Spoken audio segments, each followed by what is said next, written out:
දුරස්ත රාජධානියක රාජකීය වගකීම් අතර සිරවි සත්‍ය ආදරය පිළිබඳ සිහින මැවූ මෘදු හදවත් ඇති රාජකුමාරියක් මාලිගා බිත්ති තුල තනිව ජීවත් වූවාය. එක් සැන්දෑවක ඉරනම ඇගේ ජීවිතය වෙනස් කිරීමට සූදානම්ව සිටි මැජික් පිරුණු රාජමන්දිර උද්‍යානයකට රාජකුමාරිය පියන ගියාය. ලතා අතර පුරාණ මායා බලයකින් දිලන ජීවමාන ලෙස පෙනෙන පුදුම සහගත වට්ටක්කායක් රාජකුමාරිය සොයාගත්තාය. කරුණාවෙන් පෙළුණු ඇය එම වට්ටක්කාය රැකබලාගත් අතර ඇයගේ සෙනෙහස එහි නිදා සිටි මායාව අවදි කළාය.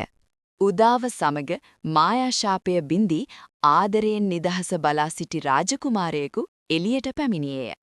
ආදරයත් කරුණාවත් එකට බැඳී රාජකුමාරියත් රාජකුමාරයාත් මායාවත් මනුෂ්‍යත්වයත් එක්ව ජීවත්වන නව ජීවිතයක් ආරම්භ කළා.